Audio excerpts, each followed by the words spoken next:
শবে কদর কবে আমরা জানি না, আমরা এটাই জানি নবীজি বলেছেন যে বেজর রাত্রি, রমজানের লাস্ট 10 দিন।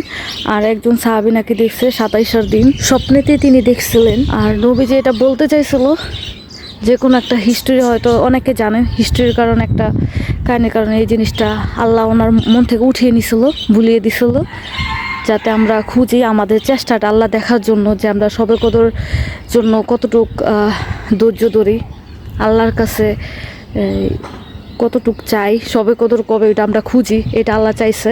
আর কিছু কাহিনী আছে, মানে কিছু স্টোরি বলছে যে এই এই সিমটমগুলো দেখা যাবে শবে কদরের, যার মধ্যে একটা ছিল যে ফেরেশতারা পৃথিবীতে চলে আসবে, জিবরাইল আলাইহিস সালামের মাধ্যমে পৃথিবীতে ওনারা থাকবে, এবং পরের দিন শবে কদরের পরের দিন ফেরেশতারা আবার ঊর্ধ্বগতিতে 27 মাইলের উপরে চলে যাবে। তখন সূর্যের কোনো থাকবে না, সূর্যের আলো থাকবে না, আচ্ছন্ন থাকবে সূর্যটা।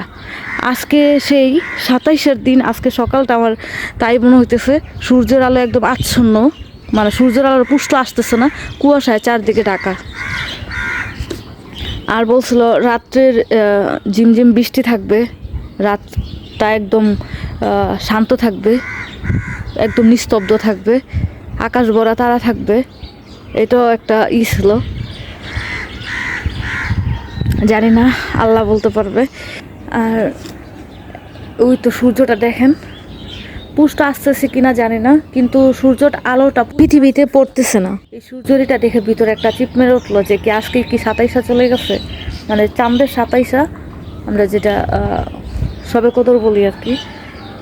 আজকে আবার শুক্রবার, আর দিনটা থাকবে শুক্রবার। আমরা জানি বৃহস্পতিবারে সন্ধ্যার পর থেকেই মানে শুক্রবার পড়ে যায়, মানে আরবি মাসে সন্ধ্যার পর থেকে পরের দিন পড়ে যায়।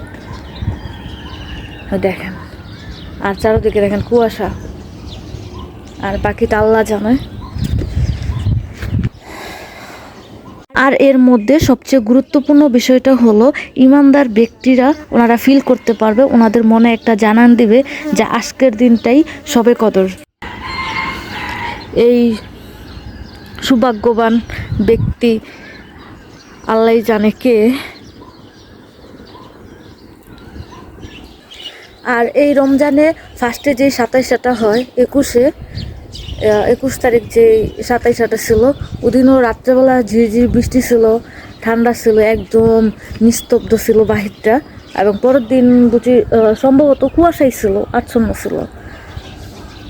আবার এই আজকে 27, কোন দিনটা শবে কদর গেছে আমরা কেউ জানি না, বাট এই দুইটা দিন আমার কাছে একটু লাগতেছে যে 27 মনে হয় এই 2 দিন থেকে যে কোনো একদিন হতে পারে। আর বাকিটা আল্লাহ জানে। আর আল্লাহর কাছে এইটাই দোয়া, আল্লাহ যেন সবার যতটুকু ইবাদত করতে পারছে, আল্লাহ যেন সবার ইবাদত আল্লাহ কবুল করে নেয়, সবাইকে আল্লাহ মাফ করে দেয়, এবং সবার মনের আশা যেন আল্লাহ পূরণ করে দেয়। আল্লাহ হাফিজ।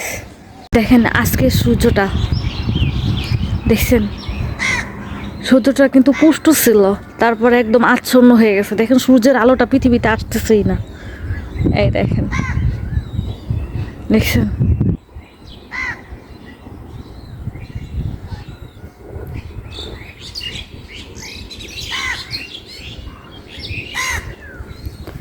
পাখির কলরব। আর এখন বাজে 7টা, আর সূর্য এখনো দেখেন কতটা ডেকে আছে, কিভাবে সূর্যটা একদম হারিয়ে গেছে দেখতে পাইতেছেন। ওই তো দেখেন,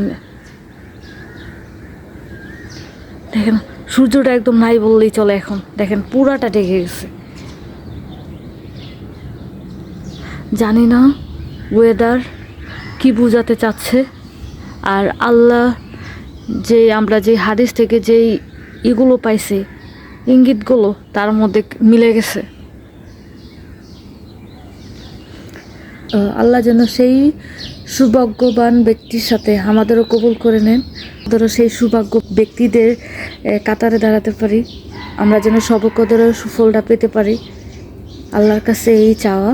আর অবশ্যই রমজানে প্রতিবেশী আত্মীয় স্বজনের হক আদায় করার চেষ্টা করবেন। অবশ্যই এটা রমজানের সবচেয়ে বেস্ট একটা কাজ, উত্তম একটা কাজ। আর কথার মধ্যে ভুল ত্রুটি থাকতে পারে, সবাই ক্ষমার দৃষ্টিতে দেখবেন। আল্লাহ যেন কথার মধ্যে কোনো ভুল ত্রুটি হলে আল্লাহ মাফ করেন। আল্লাহ হাফিজ।